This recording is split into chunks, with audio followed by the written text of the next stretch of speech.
Asalaamu calaykum waraxmatullaahi wabarakaatu. Qaarta qiimaha iyo qaayaha lahu kusoo dhawaada Higgs Technology. Anigana waxaan ahay Maxamed Xirsi.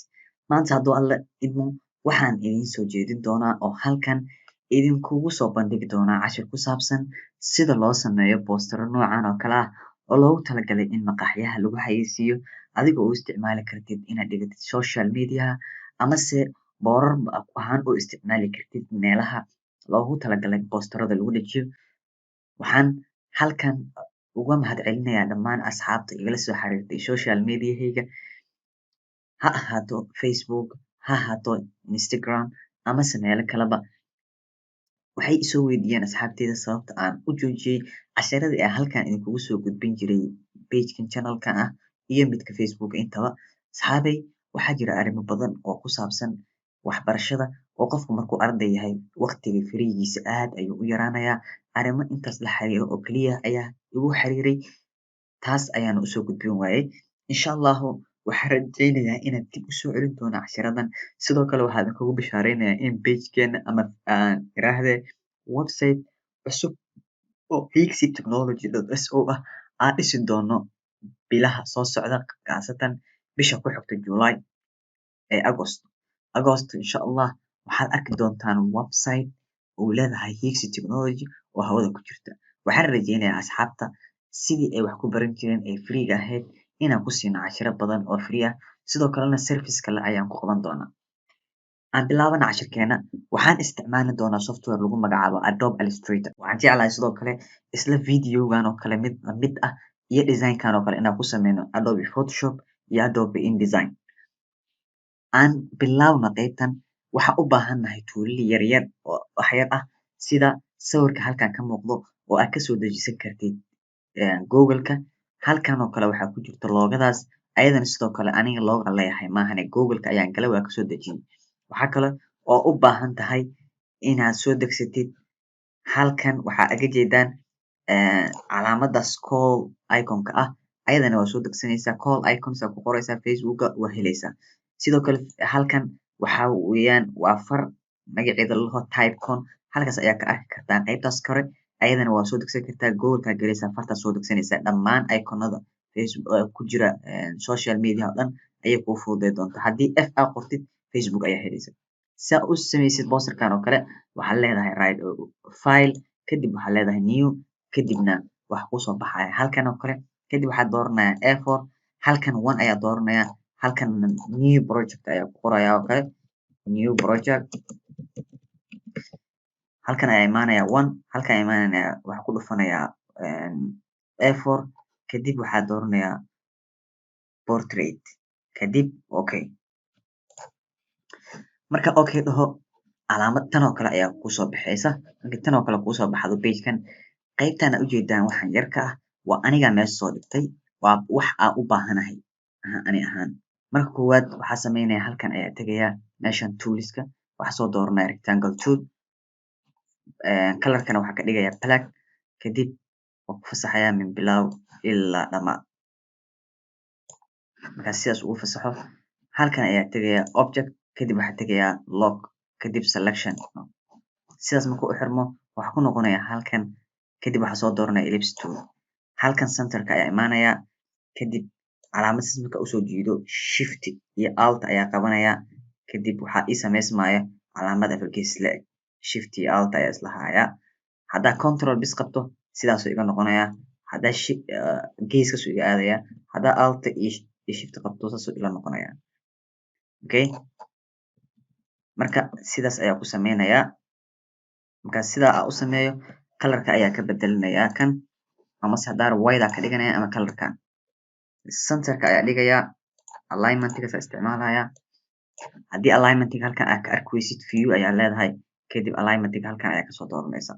Calaamadan aan soo gelinay meeshan ee ujeedaan shape-kan ellipse tool-ka ah waxaan rabaa inaan ku sameeyo copy kadib waxaa leeyahay kaliya ku siinaya control C control V ayaa control F ayaa leedahay amase control waxaa leedahay halkan ayaa tagaysaa meeshan ay ku qorata edit copy ayaa leedahay haddana waxaa leedahay halkan ayaa sii tagaysaa edit paste in the front markuu paste in front ku qabo geeskaas aad ka qabanaysaa adoo heshid shift iyo alt kadib wuu soo weynaanayaa kadib waxaa sameynayaa halkan ayaa tegaya calaamadaas tegaya oo ku dhufanaya wuxuu u bedelayaa wareeg ahaan stroke bisuu ka dhigaya kadib halkan ayaa tegaya aan iraahdo halkan kadib waxaa ka dhigaya calaamada dash colorka ayaa ka bedelaya white ayaa ka dhigaya halkanna waa increase gareyn waa badinaya markaa sida u badiyo waxaa soo gelinaya sawirkii aan rabay ayaa tegaya waa soo dooranaya halkan kasoo qaadaya inta ayaa keenaya then sawirkan waxaa ku fit gareynayaa shapeka ii yaalay ellipse toolka ku fit gareynayaa markuu sidaas ula ekaado dhinacaasa u sikinayaa kadib waxaa leeyahay send to the pack right click arrange send to the pack mar kale send to the pack markuu sidaas iga hoos maro ayaa anoo shift haya wax ku dhufanaya alignmentigan wax ka wadaa ellipse toolkan kadib right click ayaan leeyahay kadib waxaan leeyahay make clip mask kadib sidaas ayaa loogu sameeyey kadib halkan ayaa tegaya textigan meesha text toolka halkan ayaa wax ku qorayaa Somali inter food highlight sar waxaa dooranayaa eyedropka colorka ka bedelaya first kadib farta ka bedelaya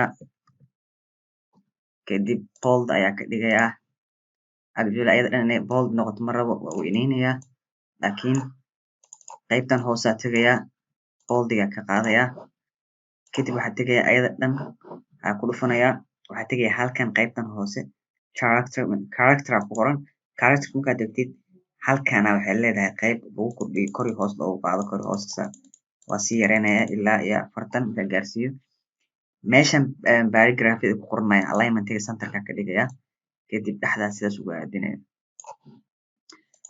markaas intaas sameeyo qaybtan hoose waxaa ka dhigaya color white ah sidaas markaa aga dhigo in yar waxaa isku dayayaa inaan geeyo kadib loogadan meeshan qaybtan waxaa iska leeyahay u isticmaal halkan keenaya colorkana waa ka bedelayaa waxaa ka dhigaya white control shift open bracket isticmaala mar walba si kor loogu soo qaado ama right click aa leedahay alignment isticmaale print to front ayaa leedahay banaanka usoo baxaya weliba colorka ma rabo inuu white noqdo waxaa ka dhigayaa orange okay marka orange ka dhigaya waxaa isticmaalaa for example kana colorka markaa ka rabo inaa ka bedelo waa ku dhuftay I ayaa keyboard ka taabanaya amase waxaan isticmaalaya eyedropkan okay intaa markaa sameeyo weli wax yaraa sii weyneyn karaa then waxaa sameynayaa ellipse toolkaas ku noqonayaa halkanaa soo dhiganaya ellipse tool marka ellipse tool halkan soo dhigo in yar waxaa isku dayayaa inaa kii yareeyo foodka okay ellipse toolka marka halkan soo dhigo waa yareynayaa kadib waa ku dhufanaya control C control F ayaa leeyahay kadib waa weyneynayaa qaybtan kadib waxaa bedelayaa fieldiga qaybtan fieldka ah waxaa u bedelayaa qaybtan stroke ah then waa weyneynayaa colorkana waa ka bedelayaa haddaad doono ama asagoo colorka aana ka bedelina wax yar inaa yara isku dayaya okay sidaas markuu yahay qaybtana ku dhuf waxaa tegaya halkan text ku qoran tahay halkana waxaa ku sameynayaa 40% inter of so colorkana waxaa ka dhigayaa maxaa u isticmaalaa tolow regular bold farta sidaas ka dhigay madowgan ha ii ahaato kadib ayada dhana highlight garanaya wax yara kor inaa u qaado isku dayayaa mar haddaa fiirino designka hore sidaan u ahaa waxweynka ma bedelin lahaa hadda designka had taaganahayna waa kan ah waxaa moodaa inuu kan kor u qaadan yahay wax yar hoos soo dhig centerkana gey okay kadib halkanaa tegayaa waxaa dooranayaa kan ay ku qoran tahay round rectangle meeshaana keenaya sidaasa ugu sameynaya dhubkaasa ka dhigaya kadib colorkan oo eyedrop aa leeyahay amase ayaa keyboard ka taabanaya colorkana dooranaya textiga tegaya waa kor tegaya waxaa ku qorayaa special over markaa sameeyo halkan textiga tegaya cuntooyinka aan rabo inaa meeshan ku qoraya for example anjero kafartana mar walba waxay ii ahaaneysaa colorkaas alignmentigana left inay kusoo bilaabanaya ka dhigayaa. fartana waa yareynayaa. Mida kale waxaa ka dhigayaa regular not bold, waa yareynayaa. kadib markaas oo halkan ayaa tegayaa ellipse tool aa soo qaadanaya. ellipse tool yariis ah ayaa halkan ku sameynaya. kii horeba inaa ka qurxoonaan laga yaabaa. waa zoom aan soo dhahay kadib waa yareynaya dhibicdaas u sameynaya. then waxaa sameynaya waa koobiyeynaya kan. markaas u koobiyeeyo control D ayaa leeyahay mar walba. sidaas uu noqonaya marka control D dhaho. yani wuxuu sameynayaa marka canjeerada ka bedelaa waa ku qoraa bariis sidoo kale kan waxaa ku qorayaa baasto cambe okay. markaasa ugu qoro hoostana waxaa rabaa social media inaad ku qorto. waxaa dooranayaa rectangle tool halkaana keenaya sidaasa ugu sameynaya. okay.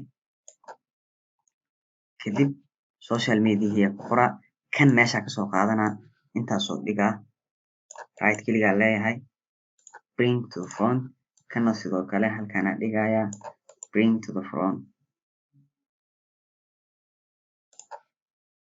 kor u qaadaya waa align kareyna kadib waxaa ku qoraya magacayga iyo wixii halkaana contact asa ku qoraya like this. kana waa iska deleedaya markaa ku qorto saani kusoo baxaya marka.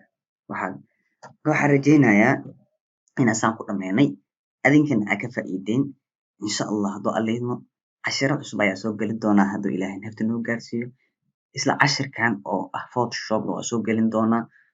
waxaan leeyahay habeenku ha idin wacnaado haddii habeen idin tahay, haddii maalin idin tahayna maalinku ha idin wacnaado.